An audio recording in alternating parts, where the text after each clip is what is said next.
ברוך אתה אדוני אלוהינו מלך העולם שהכל נהיה בדברו. The Torah, the Bible instructs us, kabed et avicha ve'et imecha. Honor your father and your mother. What does that mean? What does honoring them mean, really? Well, the Talmud tells you exactly what it means. It means don't contradict him. If he needs help, help him. Even if he is a drunk, you still have to help him. Don't sit in his place at the table. In most families, the father of the family has a specific place at the head of the table. Don't sit in his place.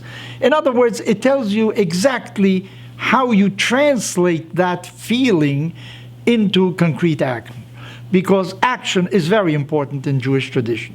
Well, many have said that Judaism is very strict. It always speaks about justice, law, but love is mentioned many a time in the Torah. As a matter of fact, in one of the most important paragraphs that we recite every day, it says, after saying there's only one God, we say, Ve'ahavta et Hashem Elokecha, love God with all your heart, with all your might, with everything. What does love mean? Well, our sacred books, not necessarily the Torah, say something else. They say the following: you have to make sure that others love God. You love God by making others appreciate God. Another way of loving God is by studying the holy texts. Another way of loving God is by respecting those that have learned a lot, those that have attained intellectual abilities that are superior to most of us. And finally, they say, if you treat everybody cordially, that is also a way of loving God. In other words, in Judaism, love, which is an abstract term, very difficult to define really, it tells you there are certain things that you have to do. And I want to repeat them again. You have to make sure that others love God, that you study the holy text, namely the Torah and the Talmud, and then that you respect those that are intellectually accomplished, and finally, that you should treat everybody with cordiality. You should not confront anybody. You should be a friend to everybody. This is how you express your love for God. Now, I want to underline something. We all have to abide by that. That means, for instance, that each and every one of us has to study. Study is not a function for rabbis or for intellectuals. The Torah is not given just to an elite. We don't have a priestly group that should be studying the Torah while everybody else follows what the priest says. No. Each and every one of us is a priest. This is what the Torah says. Ve'atem tiyu li, you are going to be for me, mamlechet kohanim. You are a kingdom of priests. Each and every one of us has to study the Torah.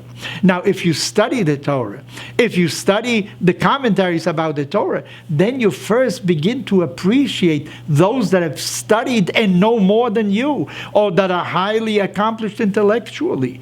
In other words, this is not a function, once again, I want to underline that. It isn't a question of professors at a university, those that are specialists in a certain field. This is for everybody. Each and every one of us has to study the Torah. Each and every one of us has to admire, respect those that are intellectually very capable.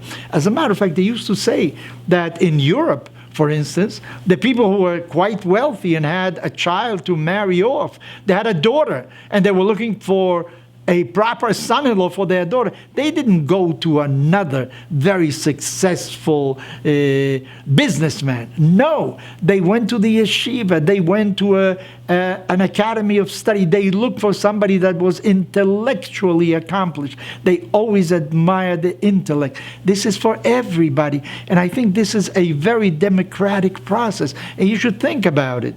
Everyone has to study the Torah. I was born in a village in Poland. I many a time said that. I was born in the Middle Ages. We didn't have any electricity in our homes. There was no running water. None of that. Most of the people that lived there that were not Jewish were illiterate. Many of them could barely read. Yet you didn't find a single Jew that could not read Chumash, the Bible, his prayers. Everybody knew how to read because we always admired study, even in those little villages where schools weren't around too much, where you had to do everything to make a living, to scrape together a few crumbs in order to survive. Yet study was very important. So how do you express your love for God? You express your love for God by studying the texts that He has transmitted to us, by living according to those texts, by respecting people who are intellectually gifted, and also by treating everybody as a decent human being, because we are all descendants from the same couple, Adam and Eve. They are the fathers of all of humanity, and every human being has the same rights and privileges that others have.